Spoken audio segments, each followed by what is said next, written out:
Welcome back to my channel, or welcome if you're new here. I am Ken, and today I am going to have you sit back, relax, and enjoy a story titled My Best Friend Never Happened by the Emperor's Finest on Reddit No Sleep. When I was 5, I saw something that almost wasn't. I remember Mrs. Lynch, our neighbor, showing up at our door. I could tell she was upset, and I remember thinking that she looked smaller. My parents sent me out to my room. A few minutes went by, and I started to hear sobbing through the floor, coupled with unsure platitudes from my parents. As I struggled to make out the words, I became aware of something pale in the corner of my eye.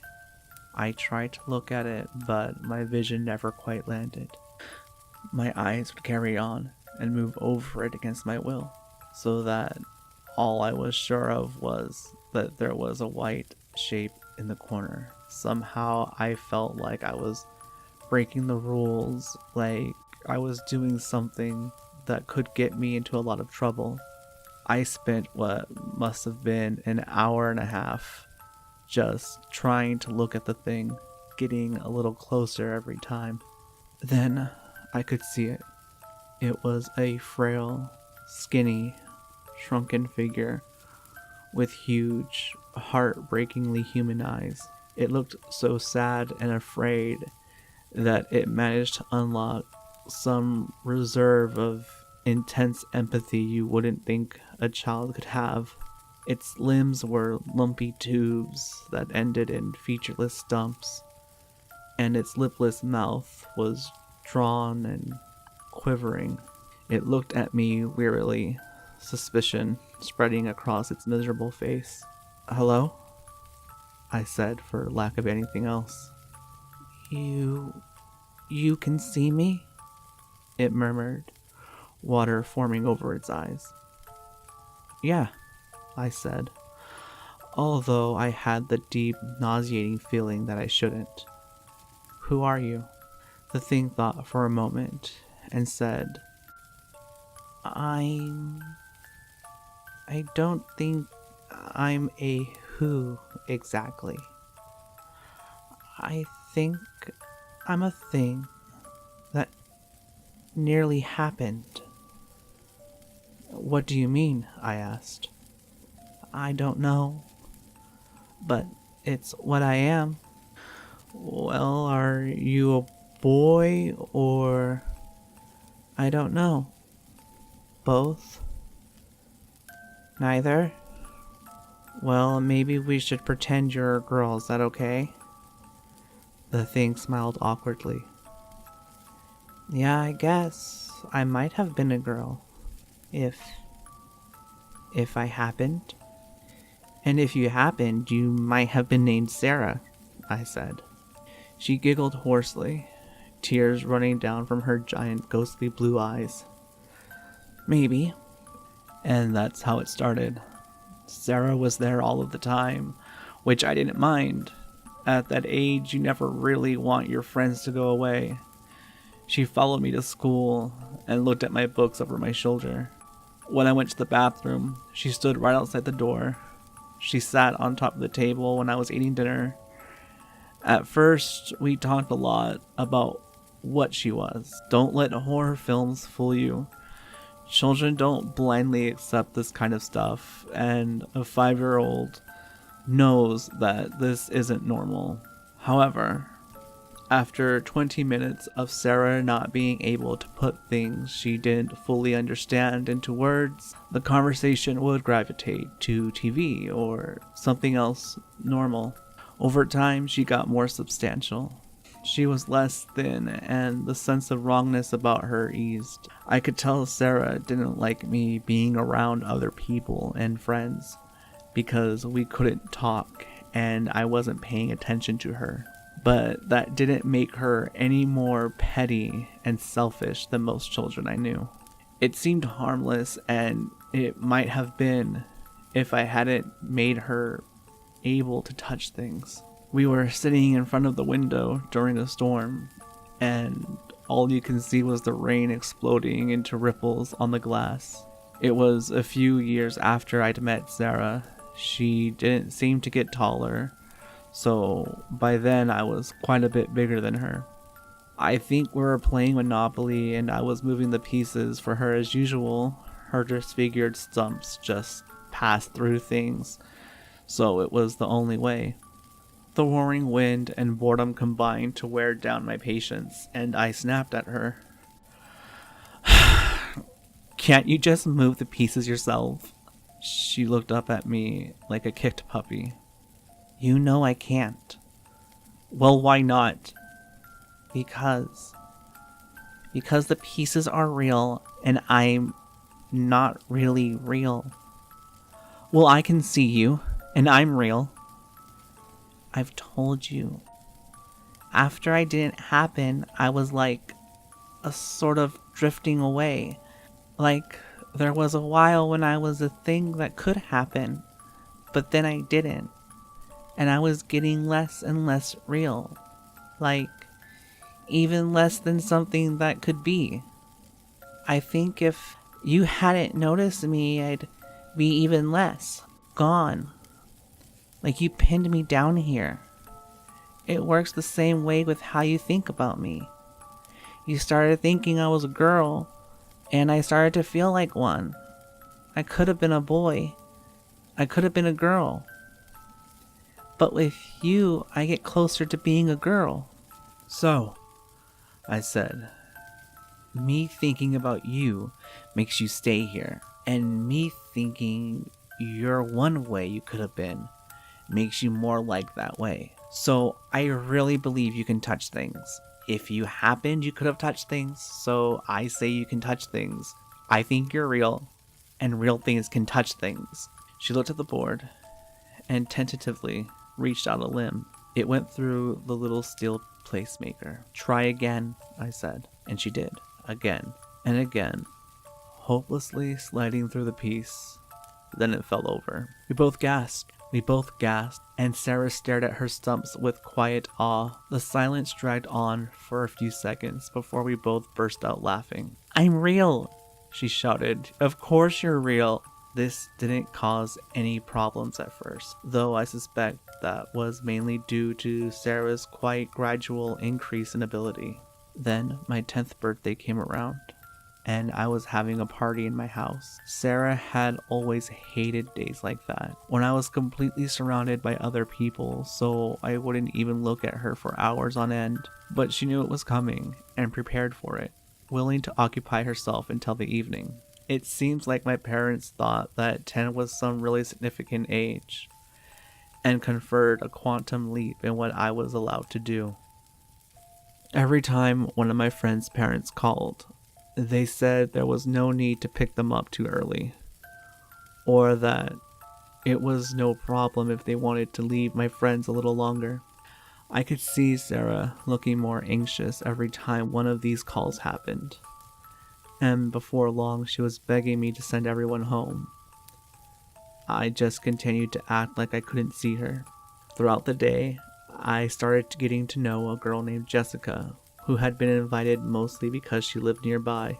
It was the fastest I can remember becoming friends with someone, to the point where we ended up spending the entire party focused on each other. My parents saw this, and given how close she lived, asked if she wanted to sleep over. Sarah actually shouted no, like she was in pain, but by 9 o'clock, it was just me, Jessica, and my parents in the house. We were watching a movie and Jessica went up the stairs to use the bathroom. It was a few minutes before I noticed that Sarah wasn't in the room with me. I heard a yelp and a series of loud smacks. Me and my parents reached the bottom of the stairwell at the same time. Jessica was there, curled up and gasping, holding a bloody hand to her face. I looked up and saw Sarah at the top of the stairs. I'd never seen her look angry before. Jessica went to the hospital and avoided me from then on. I tried to confront Sarah. Why would you do that? Why did you hurt her? Hurt her? Sarah growled. She wasn't hurt. I was hurt. You're all I have. You're enough for me, but you need Jessica and Rebecca and Megan. Why? Why do you need all of them when I just need you? I struggled for words. Because I'm real, Sarah. Sarah screamed. I'm real. I'm real because of you. She clumsily pulled a pair of scissors off of my dresser and lunged at me, missing and scraping the point along my scalp. I hit her straight in the face and it landed. I don't know all the rules, but for the first time our connection, and probably me teaching her to touch things, allowed me to touch her. I pushed her onto the ground. I hit again, and again, and again, her flesh caving in like molding clay and rupturing. Her flesh caving in like molding clay and rupturing to squirt out. Her flesh caving in like molding clay and rupturing to squirt out thick black ink. She screamed and begged, and nobody else could hear. When I managed to stop myself, I thought I'd killed her. In a second, all the rage and instinct was swallowed by a wave of sickening guilt. I stared at her leaking body until I heard a strange rasping and saw her chest rise. Oh my God, I'm so sorry. My door busted in, and my parents saw me kneeling down and crying, blood matting my hair. I think that was the only time they had any reason to suspect that anything was going on, but they took my word that I tripped while holding the scissors. Sarah couldn't stand for about a day, and it was about a week before all the dents from my fist had smoothed out and the wounds had sealed. After that, she was more quiet and scared than she'd been when I first met her, always flinching if I moved too fast. After that, she was a burden, something I was responsible for. I had to make sure she didn't hurt anyone without making her feel scared. As horrible as it sounds, the beating was probably for the best. She let me make friends and have a relatively normal life, and I made time for her when I could. Every year in school, as my social circle widened and my workload expanded, she got sadder and begged me to just stay at home. It was a constant balancing act between getting on with my life and managing Sarah's emotions. The situation only continued when I left college, got a job and a husband. You can't just go to your room to play when you're married and live in a relatively small apartment. I could go days without saying a word to her, and the effect was that her mood was veering from miserable to outright despair. Most of our conversations happened on the nights I wasn't that tired, after my husband had gone to sleep. It was on a night like that she said, "You're making me less. You're making me go away." And she was right. She had become almost as skinny as when I first met her. I made a firm decision to somehow spend more time with her. I think it was the next day that I found out I was pregnant. Sarah didn't react well to the news, especially when the doctor visits started to cut even further into my spare time. Sarah sat in the corner of the room when the baby was being born. She looked bitter. She looked hopeless and cheated. When the baby Jack was out, he was passed to my arms. My joy and relief were soured by anxiety and caution as Sarah stumbled over, passing right through my husband. "Why he get to happen?" she said, her voice cracking. After a few months, I had to go to work. One day, I somehow managed to get all the way to my cubicle before I realized something that made my gut drop. I hadn't seen Sarah since I left the house. My phone rang. My husband Paul was on the other end, gasping for breath and on the verge of tears. "What is it?" "Jack. Jack, I stood up and started sprinting to the car park. The world was half a second from collapsing completely. "What about Jack?" I screeched on the phone. "In his crib. There was a pillow on him, pushing down on him. Something was doing it. I couldn't see. I couldn't see. Is he all right? I said, jumping down cement stairs 5 at a time. I think so. But what did it? I couldn't see.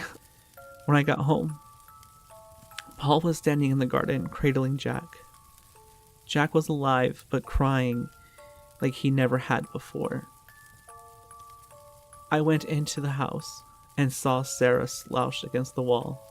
She was absolutely emaciated, skin stretched perfectly into the outline of a skeleton I knew she didn't have. I still don't know how much of it was the result of my ignoring her, and how much of the fact that she hadn't been at my side in a good hour. "What now?" she asked hatefully, her feeble words slurring. "Do I get beat? Beat by the only person who sees me? The only person who knows I'm here?" I thought about running over and kicking her in the face, tearing her apart, but I knew that wouldn't get rid of her.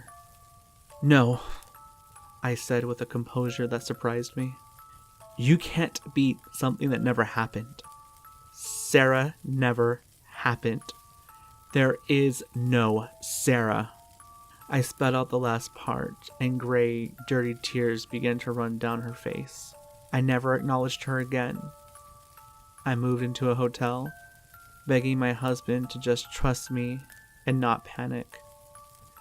Every day I forced myself not to look at her. I acted like I couldn't hear when she called out to me for some kind of interaction. But it wasn't just that I was ignoring her. I'd done that almost by accident for days in the past.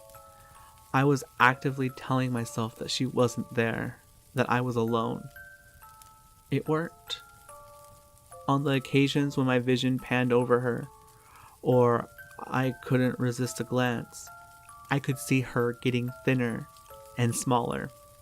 After 3 days, she had shrunken to half her size and become more lumpy and wrinkled, like someone had let the air out of her. She lay on the ground, pulling herself along and struggling to raise her head a few inches. I remember one of her eyes being covered with an oversized, saggy eyelid, while the other stared up at me, pleadingly. I looked away. As she got smaller, it got harder to look at her, even when I wanted to. Setting your eyes on her was like pushing 2 magnets together. The worst moment came after a week. I stepped out of the shower onto something damp and cool that molded around my foot. I looked down, my eye slipping over a black and white shape. Once I managed to see it, I screamed and jumped back against the bathroom wall. She was less than a foot long, narrow, corrugated, and unable to move. She no longer seemed to have a mouth, but still those spectral, tainted blue eyes gazed up at me. Much of her below the neck had been completely flattened by my foot. A pool of shining black tar spreading out from where she had burst. I think she must have put every ounce of her remaining willpower, all she could get out of my remaining belief in her, into being solid for just a moment, into allowing me to step on her, just so I'd have to notice her. Eventually I managed to hold myself and stepped out of the shower as if nothing had happened. That night, I was laying in bed and trying to put the image out of my mind. I heard something. So quiet it could almost have been imagined, yet icy clear and undeniably real. It was Sarah's voice. "Thank you." I try not to think about what she meant by that. I moved back in with Paul. He didn't ask questions, and everything was going fine. Then I got pregnant again. I lost it in the 3rd month. And that's why I'm writing this. Because I'm scared. Not of Sarah. I don't think there's any way of bringing her back. Not of the memory of her. Because most of those aren't bad. I'm scared because sometimes I see a pale shape in the corner of my eye, calling out to me in some desperate, wordless way. And I don't know if I have the strength to ignore it.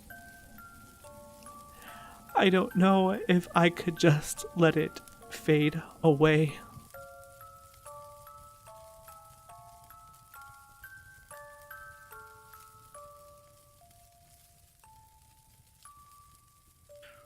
So what did you think of the story? Leave a comment down below, like, and subscribe to my channel if you hadn't already. There are tons of videos on the way. Sleep tight,